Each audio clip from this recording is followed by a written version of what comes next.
Good morning, good afternoon, good evening. Welcome to Raven's Readings.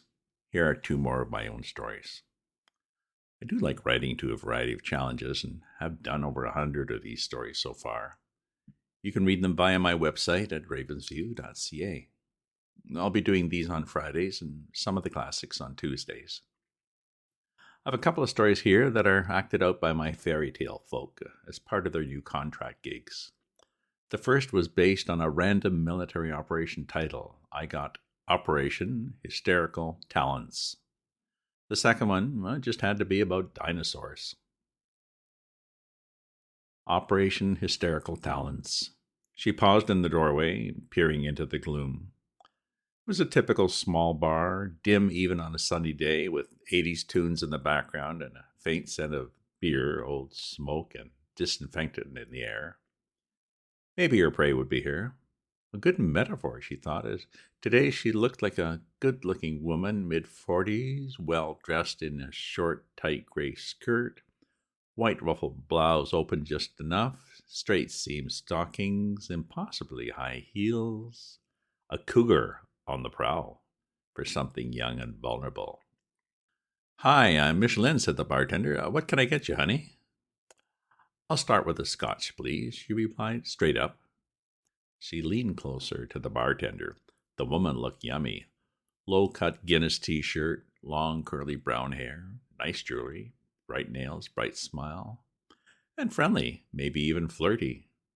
The place seemed almost empty, but it wouldn't hurt to ask. She leaned forward and touched the bartender on the arm. "Love to relax and visit, but right now I'm here on business. I'm trying to track someone down for a client." "Nothing criminal, I hope," said Michelin. "I'm new here. Don't want any trouble." "No, just a business deal," she said. She took a folder from her bag marked Operation Htsterical Talons, top secret, and removed a photograph. "Ever see this guy around here?"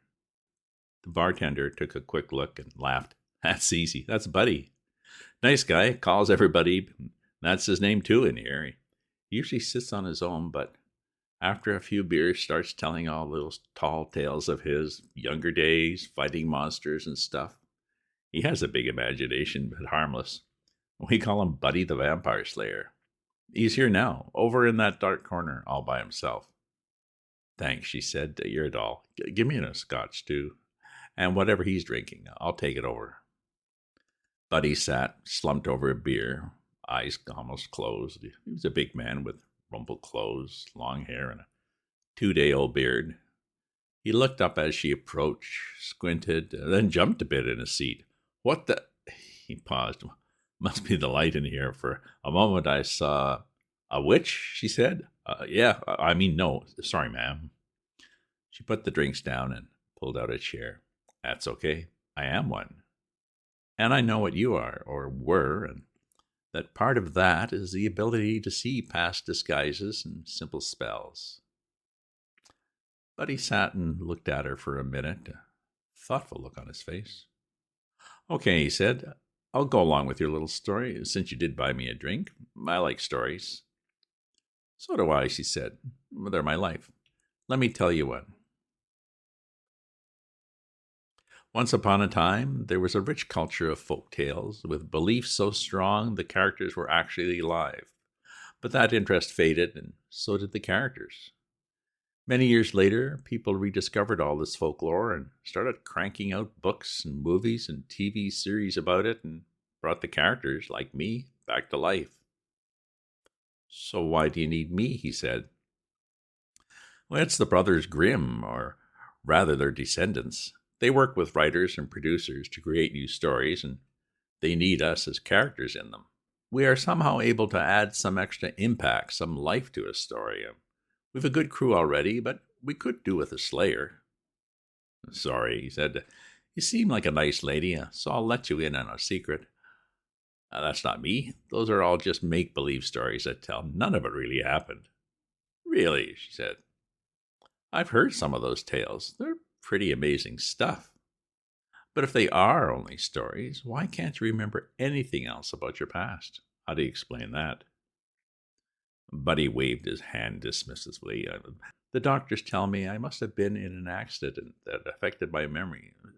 I get a disability now. And here you sit, drinking and telling stories, she said. Is that fun? Well, it's what I have. I'm used to it, he said. Anyways, what's it to you? She smiled. I'm here to convince you to get your ass out of that chair and get back into the stories. Your talents are needed. Sorry, haven't convinced me, he said. I'm just fine like this. You sure? She said. She took out her cell phone and texted a message and smiled. I have a plan B. The door of the bar slammed open, and everyone, the bartender, the two guys at the bar, the witch, Buddy, all stared at the tall figure standing there. He was tall and lean, with a full head of dark hair, black glittering eyes, white teeth, open shirt showing off a gold chain amidst chest hair, tight leather pants, and bare, somewhat hairy feet. Conversation had ceased. The bartender smiled. Wow. Hello. Come in. The witch picked up her drink and moved her chair off to the side. She gave a little wave of the hand over the rest of the people in the bar and then called out, Over here, Romulus. He's all yours. Buddy pushed his chair back and stood up. A wolf? In here? The wolf raced across the floor and leaped at Buddy. There was a growl, a bellow, a crash of furniture. For several minutes, the two of them rolled back and forth, punching, scratching, biting, until finally the wolf managed to pin Buddy down. Thanks for the show, boys, she said. Buddy, calm down. This is my business associate, Romulus. He came to remind you of what our idea of fun is. Remember now? Buddy shook his head. By God, I'd forgotten. It all came back to me when he rushed at me. All those battles over the years, they were real. And I just seemed to know what to do, like riding a bike. Well, sort of. It's a little more violent. You did pretty good for a while, said the wolf. So are you in? Yeah, I'd have been fine if I just had some warning, said Buddy. Okay. Sounds like crazy. I'm in, but I'm really out of shape, though. That's why I'm here, said the wolf. I'll be your trainer. Now, let's straighten up this furniture before my friend releases her little spell she threw over the others. She's already heading back to the bartender. I can guess she's planning some fun for the evening. The end. I think Buddy will like getting back to work, but his bar friends might miss him. Here's the second story. Dinosaurs Are Us. She could feel the heavy footsteps pounding the ground behind her. She'd stop screaming as she'd need all her strength if she was to escape. She keyed her radio. Jer, big trouble. Wind shifted and I found a T-Rex, or rather it found me. The Athabasca U research team had picked a time gate managed by the Blackfoot tribe in the Alberta Badlands. They targeted the late Cretaceous for a first view of the evolution of flowers and butterflies, not for the dinosaurs, such as the Tyrannosaurus Rex now crashing through the trees behind her. She and Jer had carefully scouted the area before he dropped her off, and it had all been clear until the wind shifted and the giant lizard had picked up her scent. Don't move, Katie. Wait it out, he said. Too late, she said. I panicked and ran. The trees are slowing him down a bit, but he's gaining. She dodged around the tall conifers, pushed through the ferns, stomped on the small flowers she'd just been admiring. Hopefully she wasn't altering too many timelines.